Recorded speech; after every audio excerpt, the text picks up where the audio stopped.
Okay, in today's video, I'm going to be ripping apart the fire alarm panel and doing a tutorial, but just to let you guys know is that I'm not going to put any audio in the video, but for like important parts, like if I need to put an LED somewhere, I'll explain why in letters on the screen. But if it is like super important, I will talk about it, but like it'll be kind of like cut off because the spot I'm in right now, or the area I'm in right now, is kind of noisy, so I will be talking somewhere else about it, but I won't be talking and ripping apart the fire alarm panel. So I'm going to rip the fire alarm panel apart, and I'm going to do a tutorial on how to build it back. So, seeing some information off of YouTube and Google, it's going to be kind of different, and I'm actually going to explain why you shouldn't do what I'm doing, even though I'm doing everything fine. But I want you guys to have a nice fire alarm panel with no mistakes. But for me, you know, I just want to have my panel look cool, but I want you guys to have a good time with your fire alarm panel. So, yeah, if you want, you could just copy what I'm doing, but I just want to say that it's either you like it or you I don't know how to say it. So yeah, so I'm going to rip it apart. The only thing I won't be showing is the supervisory, because the supervisory is giving me a hard time right now, so I can't do the supervisory. And second of all, these two are actually going to get put on the fire alarm system. I'm not going to say what they are, even though you could see what they are. Yeah, so yeah, okay, I'll see you guys in ripping apart the panel.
Okay, so this is the last part of the video I will be talking for. And guys, I am so sorry.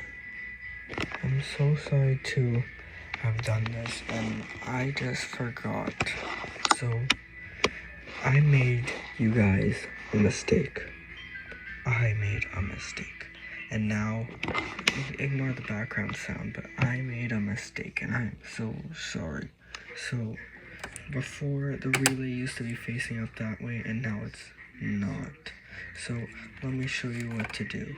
First, you flip the relay, you get a jumper cable to go to here, and then you bring it down over here. Oh wait, is it connect? It says connect. It's connected, but I don't think it's supposed to be connected, so I'm going to disconnect it. I've already tested it, nothing really changed with it, but I'm still going to disconnect it anyways because it's not meant to be connected, because this is positive and this is negative. So yeah, so I'm just going to put these parts together, and then we'll go from there. I'm so sorry guys that I made a mistake.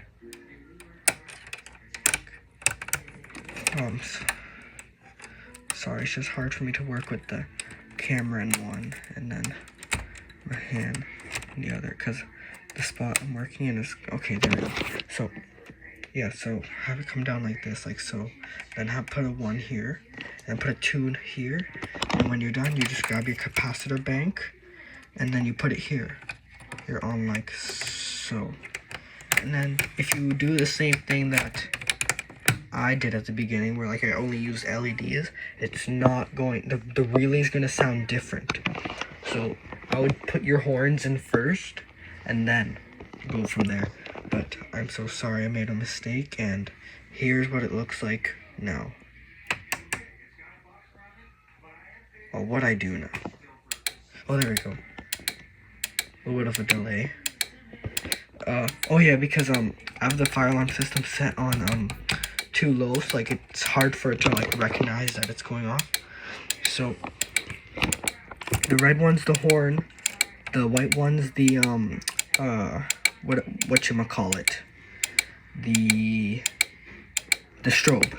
So you grab power from the positive bank. It doesn't matter where on the positive bank it is, it just has to be above here. And then your horn negative comes over to here, and then your siren, and then your strobe negative could either come over to here or back there. So it can go anywhere. And now if I silence it, only the red one's gonna cut off because this panel has audible silence. See, so now the red one's cut off because I turned it off. I could also turn it back on, and I'm not gonna just set off zone 1. So I'm sorry this button doesn't come with any snap circuits kits. So I don't know how you're gonna reset it. Or you might have to put a switch, but I have a button. I don't know where I got the button from, but if I do find out, I'll leave it in the comments. So reset, and then I'm gonna get a jumper cable, and we're gonna try zone number 2. So got a jumper cable.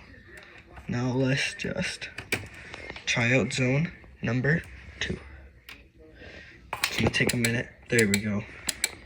Honestly, if I leave it on pretty low, honestly, I would like it because every panel has like a second to like go off, if you guys like know that. So thank you for watching my tutorial, and I'm so sorry I messed up, but I hope you guys could just fix it real quick. And thank you for watching, and have a great day.